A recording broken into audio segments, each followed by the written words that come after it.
I'm Mike Kim. You guessed it, the bad Korean.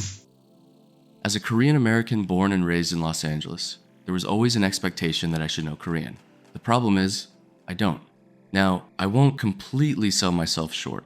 I know the basics. But let's be real, there's a reason this channel is called The Bad Korean. I decided to own it and create this channel to share my culture, find great food, and hopefully improve my Korean. 진짜 맛있어. We'll call it a work in progress. So when my fiancé and I traveled to Seoul, oh right, I should probably introduce my fiancé, Gracie. She's genuine, reliable, affectionate, considerate, intelligent, and exhausted by me. Perfect. We set out to reconnect with my roots, spend time with family, and make unforgettable memories along the way.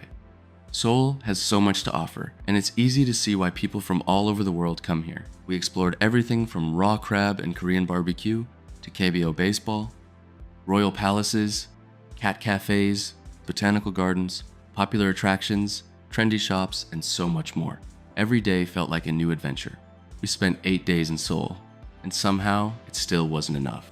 Let's experience Seoul together, one day at a time.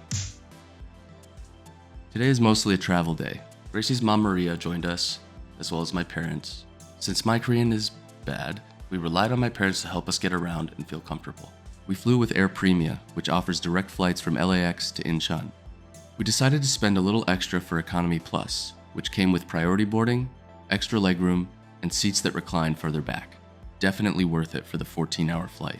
They also included 2 meals during the flight. I got bibimbap and chicken pasta. I forgot to film them, but let's be honest guys, airplane food is airplane food. Each seat had its own TV with movies, shows, shopping, and flight info. I personally didn't use it besides checking the map out, but other than that, we got some sleep and landed in Incheon. We stayed at Hotel Koreana in Seoul, and honestly, it was the perfect home base for us.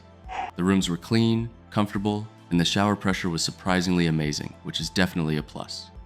The location was probably the biggest selling point. Multiple train stations and bus lines were within walking distance. Everything felt really accessible. There's also a CU convenience store, which is a staple in Korea, stocked with ramen and everything from snacks to drinks. They even have hot water and microwave so you can prepare and enjoy your ramen right there in the store. It's pretty cool. It was a little misty outside, but that didn't stop us. Definitely doesn't stop anyone else in Seoul. One of the first things we noticed about Seoul is how many narrow alleyways were packed with restaurants, cafes, small local shops. Gracie and I could have wandered through that for hours, but we were hungry and my mom was on a mission to get to this restaurant. After walking about 15 minutes from the hotel, we got to Jongno, Dodam. My mom was hyping up this restaurant for weeks before our trip, and let's be honest guys, mom always knows best. I was excited to watch Gracie and her mom experience their first meal in Korea here. Since I'm the bad Korean, I let my parents do the talking and order all the food. We ordered a set meal that came with bosam, kimchi jjim, pajeon, and makgeolli, a traditional Korean rice wine. It's sweet, a little tangy. It has a natural fizziness to it. It's super refreshing, especially with the savory dishes that we ordered. The pork in the bosam was incredibly tender, with the fat melting in my mouth, paired with marinated green onions and pickled radish, all wrapped in a soft steamed cabbage. Each bite was packed with bold flavor and a perfect mix of textures. My dad insisted that he showed us how to create the perfect bite. I think he did good.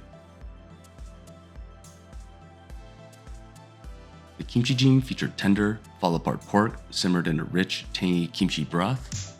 The kimchi was sour, deeply savory. It was a comforting dish, and I could probably eat that every day.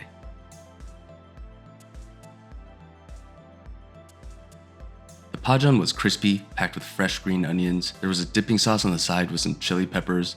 I think it was made with soy and some sugar. It's really good.